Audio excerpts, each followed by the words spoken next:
More than 15 bank accounts. They ran from his personal account, his wife's account, his children's account, the school account, the church account. So they have blanketly. I even don't know how you close a wife's account. Dear viewers, welcome back to the analysis of YOLENO TV. I hope you're well from wherever you're watching this channel. Earlier on, Danson Omari made a press statement and said the state has agreed to open Pastor Ezekiel's church and has agreed that it will provide security for the mammoth crowd that will attend Meza la Bwana, according to what they said. They have agreed to that. They've also agreed that they'll offer enough security and the church is free to operate. But one thing that shocks people is why is it that William Ruto's government has decided to freeze Pastor Ezekiel's 15 accounts. It is alleged from that statement that 15 accounts have been frozen. One account, there are accounts for Pastor Ezekiel, accounts for the wife, accounts for the children, and account for the church. All these things have been frozen. What that means is that even the employees who are working there will not be paid salary. It also means that the people who are sponsored by Pastor Ezekiel, because Pastor Ezekiel has sponsored so many students. Earlier on, you remember, Governor for Kilifi County said that Pastor Ezekiel took more than 10 students and they are being sponsored by New Life Ministry.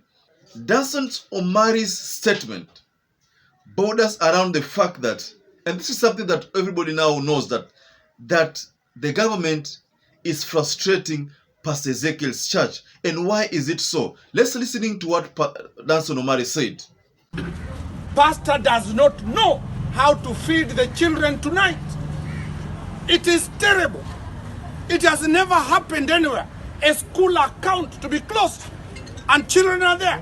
It has never happened anywhere in history. And that is why we addressed the president and the deputy president that closing an account of a school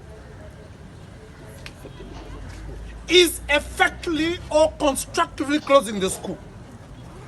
They have failed to close the church, so they have constructively closed the school. Is it true Pastor Ezekiel also held other foreign accounts? The orders I have seen here are purely for Kenyan accounts. It is not true that Pastor Ezekiel runs any foreign account. This is the SHAKAHOLA story to associate pastors as account as foreign. And remember, Pastor Ezekiel is not a public servant, is not a civil servant. He's a Kenyan, and Article 32 does not restrict the church from doing what it is doing.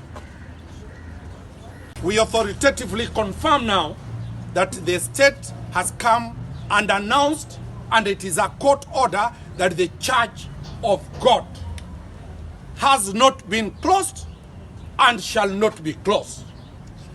It is open, so those ones who are going to start Meza ya Bwana kesho, I'm told the Meza ya Bwana inaanza kesho for 6 days, and attendance per day is over 100,000. The whole world now knows Meza ya Bwana itaendelea uninterrupted, and everybody is welcome to attend. Equally, the state has confirmed that enough security of the police will be in place to manage that crowd. More than 15 bank accounts. They ran from his personal account, his wife's account, his children's account, the school account, the church account. So they have blanketly.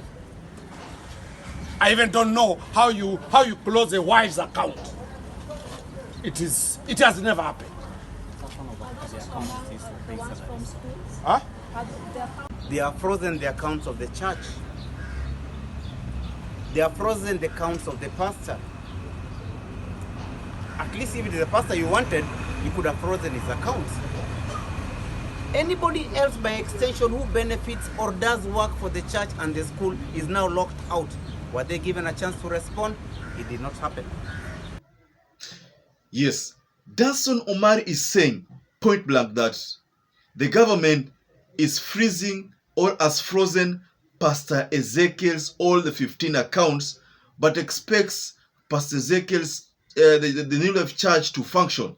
How is it going to be possible? How is it going to be possible if your account has been frozen, you don't have money, but you're expected to perform, expected to pay bills? Then how are you going to do it? That is what Danson Omari is explaining in that press statement. So that already indicates that this government is doing everything and anything to frustrate Pastor Ezekiel, because the issue of Shakahola, it may fail completely. They could not close Pastor Ezekiel's church. Now they are going to Pastor Ezekiel's account so that Pastor Ezekiel cannot function effectively.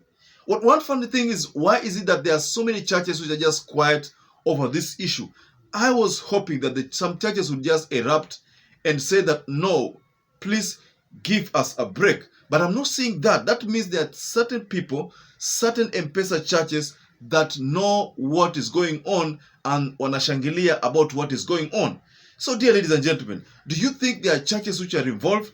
I tend to believe that there are churches which are involved in this matter and this crisis. Kindly tell us below the comment section if you think that there are churches who are involved in this crisis, because we believe from what Danson Omari has said, Danson Omari is blaming the state for freezing all the 15 accounts of Pastor Ezekiel.